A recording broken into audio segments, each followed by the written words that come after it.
dapat kembali di hadapan-Mu Bapa, di hadapan-Mu Tuhan. Indah dapat kembali merasakan hadirat-Mu nyata dalam hidupku. Indah dapat kembali di hadapan-Mu Bapa, di hadapan-Mu Tuhan. Indah dapat kembali merasakan hadirat-Mu nyata dalam hidupku. Engkau Tuhan layak dipuji. Ku bermazmur dengan segenap hatiku, karena Kau Tuhan layak dimuliakan atas cinta-Mu padaku.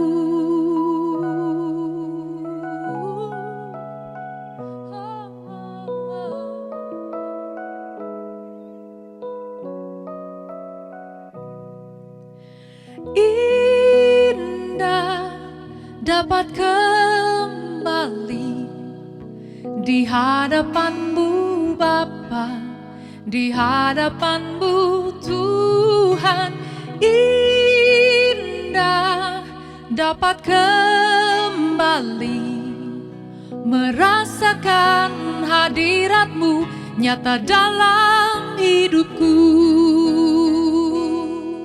Engkau Tuhan layak dipuji. Ku bermazmur dengan segenap hatiku, karena Kau Tuhan layak dimuliakan atas cinta-Mu padaku. Engkau Tuhan layak dipuji.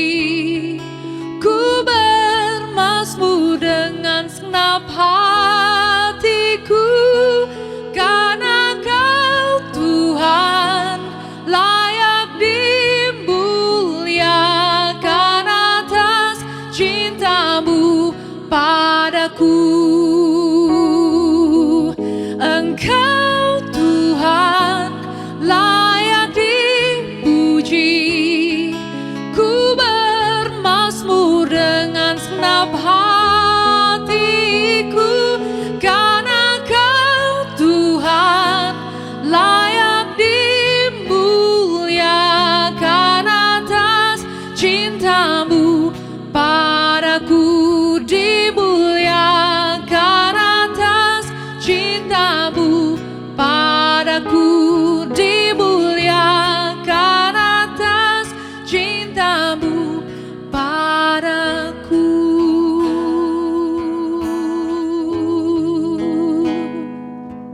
Terima kasih ya Tuhan atas cinta-Mu. Hanya Kau yang layak dipuji, oh, dimuliakan dengan segenap hati, oh. Engkau Tuhan satu-satunya. Ku bermazmur atas kebaikan-Mu Tuhan, oh, oh, oh. Terima kasih Tuhan. Lebih dari segala lagu yang ku nyanyikan, ku ingin lebih lagi menyembah-Mu Tuhan. Bawa aku untuk lebih mengerti rencanamu di dalam hidup ini. Yesus, Engkaulah Tuhan. Takkan ada kasih seperti kasih-Mu, lingkupiku dengan sayap-Mu, dan ku kan kuat jalani hidupku.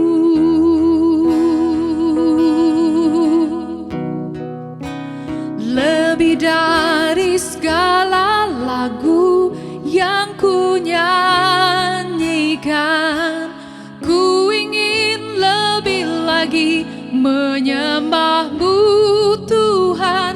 Bawa aku untuk lebih mengerti rencana-Mu di dalam hidup ini.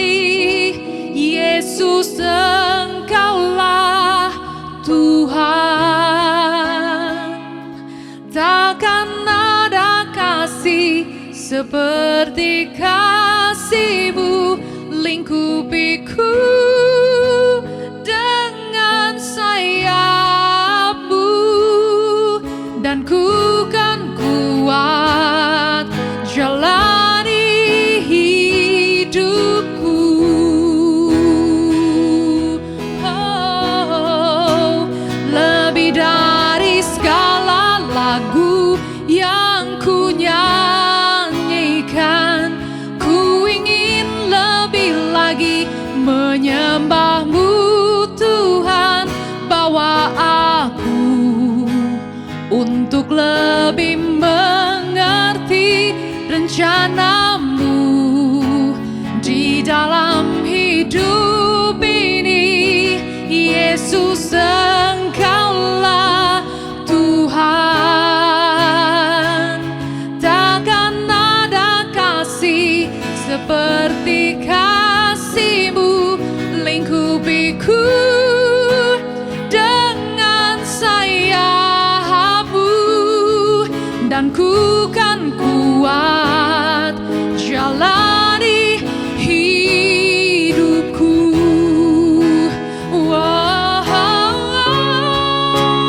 Lebih dari segala lagu yang ku nyanyikan, ku ingin lebih lagi menyembah-Mu Tuhan.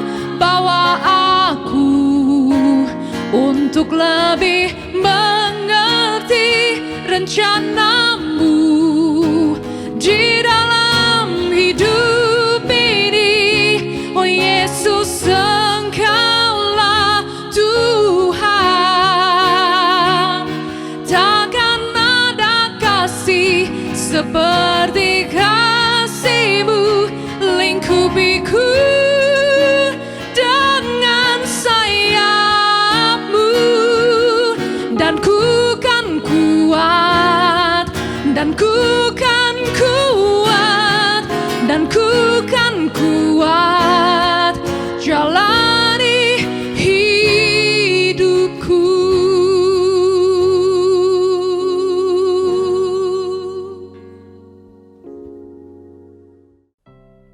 Shalom warga kerajaan dimanapun Bapak Ibu dan saya berada. Kita ada di dalam hari keempat, tepatnya 44 hari dalam kita menanti pencurahan Roh Kudus di hari ke-50, tepatnya tanggal 28 hari Minggu depan. Nah, saudara yang terkasih, saya mau berbicara kepada saudara tentang kerajaan Allah. Nah, Yesus adalah Tuhan, di mana sebelum dia mati, dia berbicara berkali-kali dalam Lukas 4 bahwa dia berjalan berkeliling dari kota ke kota dan dia memberitakan, dengar, Injil Kerajaan Allah. Tetapi setelah kata Injil Kerajaan Allah, dia berkata bahwa untuk itulah dia diutus. Nah, tahukah saudara, ketika di dalam Kisah Para Rasul 1 ayat 3, Di sana dibilang bahwa Yesus itu berulang-ulang kali memberitakan selama dia 40 hari sebelum dia terangkat. Dia berulang-ulang kali mengatakan tentang kerajaan Allah. Nah, apa bedanya tentang Injil kerajaan Allah dan kerajaan Allah? Kalau saya bicara tentang kerajaan sorga, maka saya berbicara tentang dari mana tempat Yesus berada. Tapi saya berbicara tentang kerajaan Allah, maka saya berbicara tentang sistem pemerintahan Allah di muka bumi. Tahukah saudara? Dia terus fokus kepada kita, kepada warga kerajaan, bahwa pemberitaannya kepada kerajaan Allah, kepada sistem kerajaan Allah. Nah, ada 3 hal Bapak Ibu harus tahu. Yang pertama bicara tentang Taman Eden. Taman Eden bicara tentang peraturan, ya. Padang gurun berbicara tentang hukum Taurat. Tetapi kerajaan Allah berbicara tentang sistem. Saudara tahu sistem. Nah, Alkitab berkata begini, bahwa aku akan memberkati roti makananmu dan air minumanmu, dan aku akan menjauhkan daripadamu sakit penyakit. Tahukah saudara bahwa kalau penyakit dijauhkan daripada kita karena sistem yang sudah dibangun. Sistemnya apa? Anda harus makan tidak mahal tapi sehat, dan Anda harus minum 1 hari 1/6 hin atau 2 liter. Nah, inilah sistem yang sudah Tuhan bangun. Nah, saya terus berbicara tentang sistem kerajaan Allah karena Tuhan mau kasih tahu kepada kita sebab akibat di dalam kerajaan Allah kalau kita berbicara sistem. Ya, saudaraku yang terkasih, dunia ini sedang membangun sistem. Nah, dengar, sistem hanya bisa dikalahkan dengan sistem. Saya mundur sedikit ke belakang di kitab Kejadian. Saudara lihat bagaimana Yesus punya konsentrasi kepada yang disebut dengan builder. Mungkin Bapak Ibu nanti akan tahu bahwa builder itu diambil dari kata Bnei Elohim. Nah, Bnei Elohim itu kalau dikompresi menjadi Bonim. Nah, Bonim itu adalah lembaga di orang Yahudi sampai hari ini. Mereka masih melakukan apa yang Bapaknya lakukan di kitab Kejadian. Dengan terus memisah-misahkan. Mereka membangun terus apa yang Tuhan sedang membangun sampai hari ini. Nah, saudara yang terkasih, di kitab Perjanjian Baru ketika Yesus datang, Yesus tidak memilih untuk datang di keluarga ahli Taurat atau keluarga imam. Dia datang di keluarga tukang kayu. Saudara tahu apa arti tukang kayu? Tukang kayu, tukang logam sama. Selalu pekerjaannya membangun dari tidak ada menjadi ada. Ya, jadi dia berkonsentrasi terus kepada builder. Nah, sebenarnya Anda dan saya adalah pembangun. Yesus juga berkata dalam Yohanes 10 ayat 10, dia datang untuk membangun hidup. Makanya saya bilang, kalau gereja konsentrasi kepada membangun kehidupan manusia, maka gereja itu akan dipercayakan menjadi pelaksana kehendak Raja. Karena untuk 1 jiwa terbangun, surga berkata berapapun harganya akan dibayar lunas untuk jiwa tersebut. Nah, saudara yang terkasih, di akhir daripada Yesus terangkat, Yesus masih bicara hal yang sama. Dia fokus kepada pemberitaannya. Ya, di dalam Lukas 4 dia berkata bahwa dan Yesus berjalan dari desa ke desa, kota ke kota sambil memberitakan Injil kerajaan Allah. Nah, waktu selama 40 hari kisah para rasul 1 ayat 3, Yesus berulang-ulang memberitahukan tentang kerajaan Allah. Dengar ini, dalam menanti pencurahan Roh Kudus, eklesianya, gerejanya harus membangun daya konsentrasi kepada apa yang menjadi kekuatan akhir daripada pelayanan Yesus, yaitu memberitakan tentang Injil kerajaan Allah. Injil kerajaan Allah semuanya bicara tentang kunci, saudara. Kunci. Selama ini kita berbicara tentang agama. Agama itu, berita agama itu bawa putar-putar kita sampai tidak tahu ujungnya kemana. Tapi saya bersyukur ketika kita mendapatkan pewahyuan tentang kerajaan Allah ini. Kerajaan Allah membuat saya exciting hari-hari ini. Apalagi governor dalam kerajaan Allah yang sedang kita nantikan. 28, tanggal 28. Itu hari pencurahan besar-besaran. Kuasa itu didapat bukan untuk sekedar bulu badan berdiri. Dulu saya tahu, wah itu tidak salah. Tapi hari ini saudara tahu bahwa untuk menjadi pelaksana kehendak raja, gerejanya harus dikasih kuasa. Saya berdoa sama seperti kami di Palu. Saya berdoa setiap kali saya memberitakan Injil Kerajaan Allah, saya sedang melihat bahwa tata kelola Kerajaan Allah sedang terjadi di Sulawesi Tengah. Saya sedang melihat bahwa tata kelola ini harus terjadi di bangsa-bangsa, bahkan di seluruh bumi. Maka lagu yang sering saya nyanyikan di akhir daripada ibadah, saya sering menyanyikan di seluruh dunia Roh Allah bekerja, di seluruh dunia nabi-nabi bersabda, di seluruh dunia ada ilham roh yang heran, penuh kemuliaan Tuhan seperti air menutup lautan. Air menutupi lautan pada zaman Nuh, terjadi kematian. Tetapi akan ada pengenalan yang menutupi seluruh bumi, pengenalan akan Tuhan di akhir daripada the end of the day. Bukan lagi kematian, tetapi akan terjadi kebangkitan yang luar biasa.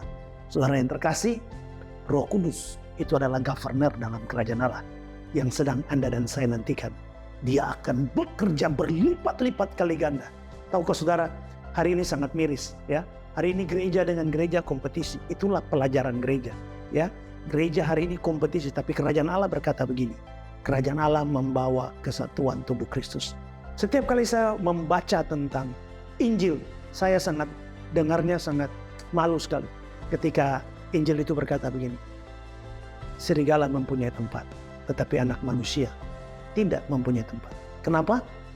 Karena gereja hari-hari ini memberitakan dikotomi, diputus tangan dan kaki. Tapi hanya pewahyuan kerajaan Allah akan membawa keesaan tubuh Kristus. Waktu kita berbicara tentang keesaan tubuh Kristus, tidak ada lagi kompetisi. Tetapi kita membangun leher, supaya kemudian kepala itu turun memerintah di atas tubuh, the body of Christ. Berkali-kali saya bilang buat jemaat, di Palu saya berkata begini, kami adalah bagian daripada tubuh Kristus yang ada di kota ini. Kita adalah bagian daripada kesatuan tubuh Kristus yang ada di kota ini. Nah, Roh Kudus yang akan datang ini akan mempersatukan gereja-gerejanya luar biasa. Sampai hari ini, Yesus masih berdoa bahwa supaya mereka menjadi satu. Waktu Yesus berdoa, eklesianya akan menjawab. Dan hanya pewahyuan kerajaan Allah yang akan membawa kesatuan tubuh Kristus. Di akhir daripada perjalanan 40 hari Yesus bertemu dengan Maria. Dan ketika Maria melihat, Maria pun tidak kenal siapa Yesus. Tapi tiba-tiba Maria melihat seorang tukang kebun. Konsentrasinya sebagai builder, pembangun dari kitab Kejadian. Dia masuk dalam keluarga tukang kayu, masih sebagai builder. Dan dia mau naik, dia pun pesan yang sama. Gereja, Roh Kudus dicurahkan untuk apa? Kita membangun negeri kita lewat membangun manusianya. Saya sering berkata, kita bangun tanah ini dengan membangun manusia. Waktu kita membangun tanah ini, membangun manusia, maka Anda dan saya akan dikenal oleh tanah ini. Tuhan memberkati kita. Selamat menanti Roh Kudus. Roh Kudus dicurahkan dengan dahsyat. Haleluya. Amin.